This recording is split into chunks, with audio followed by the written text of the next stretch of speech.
Hello, this is Stephen Hotchkiss. I'm just going to show you and explain, hopefully, make it easier for you to set up a WordPress site and also to use the new MarketHive WordPress plugin as well that's been built for you. Right, first of all, I'm going to set up a brand new WordPress site. Now, if this video lasts a bit longer than usual, I'll have to do it in two parts. Okay. So here I am in a cPanel. This is actually GoDaddy. So I'm going to search for the software that's already available to be set up. And on this particular cPanel, it's actually called this Installatron Applications Installer. But sometimes it's called Softadelicious or software. Okay, so let's just go into that first. And when it comes up, I'm going to click on the application browser, and then I'm going to search for WordPress, and here it is in content management. So I'm going to click on WordPress blog. It comes up with a choice now, so there's the WordPress. It tells you all about it, and now I'm going to click on the button for install this application.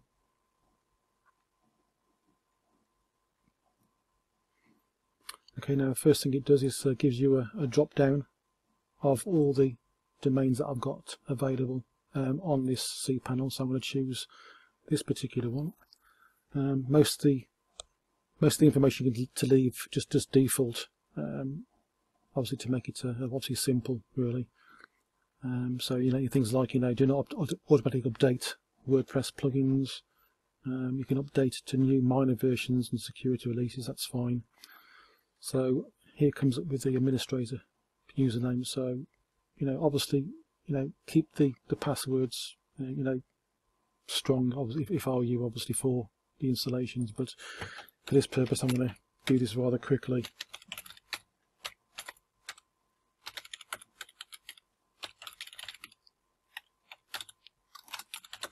I'm just doing this rather quickly just to prove the point. So I'm not going to worry about the website titles and the website taglines at this stage.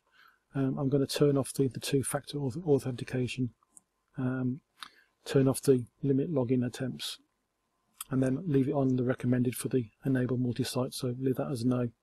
Okay. Advanced setting management, just leave it to automatic. So once if you're doing a real site for yourself, obviously decide on this authentication yourself at the time. Okay. Now I'm going to click on install. So the purpose of this really is just setting up a dummy WordPress site, just to showcase the WordPress plugin to yourself, really. It's not going to be a permanent website for myself. So you can see now it's busy installing and copying the database tables and installing everything. It only takes a few seconds for it to do that, and there you go, it's now completed. So here you can see that this is the WordPress site that's actually set up, pretty straightforward. And it gives you the couple of links. So there's the actual domain name, which is in this case it's aiymarketing.co.uk. It gives you the WordPress administration dashboard login. So I want to click on that now. It opens up a new window, and it basically logs straight into it. You can see that it comes up straight away with there's an update available. So I'm going to click on the please update now straight away. Click on the update now blue button to update to the latest version of WordPress. This takes a few minutes just to complete what it has to do.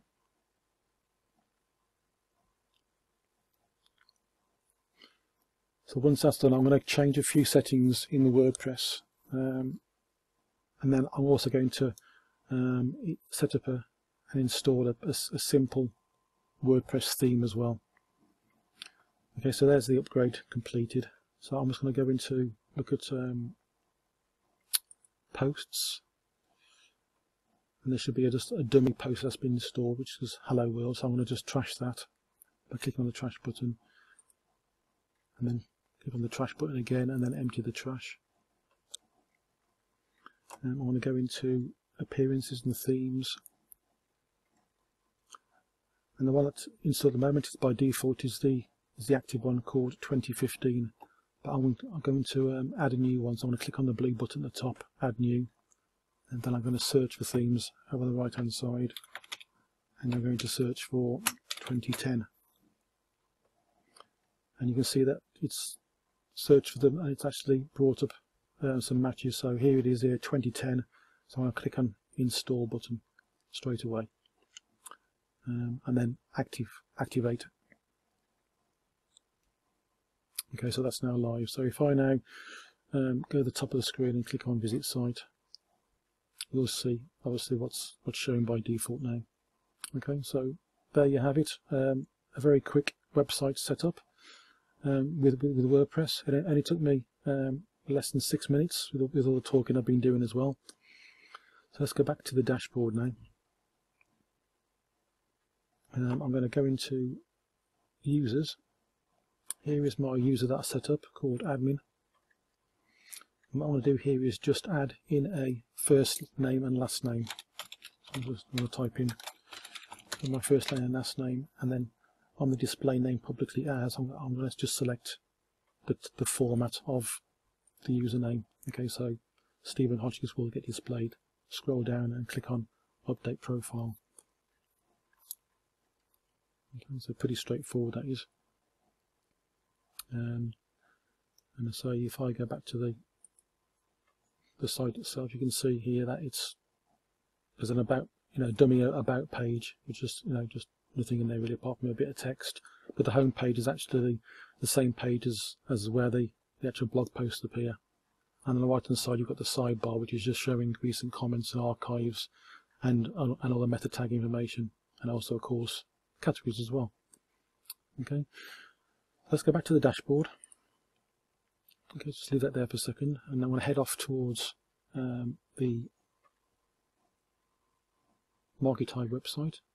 I'm going to go into the leads section.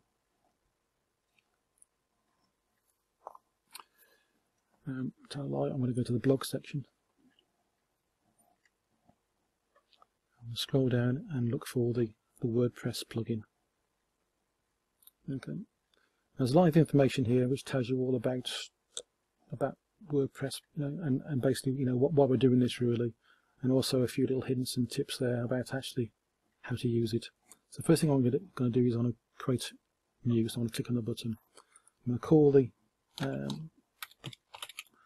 plugin. Let's call it plugin demo. I want to specify the site URL, which is exactly the same as the domain name where I've just installed WordPress. You want to just kind of call this WordPress title is not important. It's not actually used within the actual plugin itself. Okay, but it's just obviously for your own benefit really.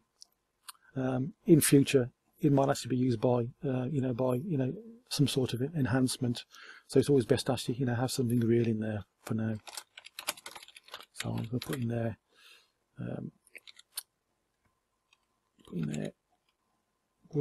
WordPress title is going to be MarketHive demo website.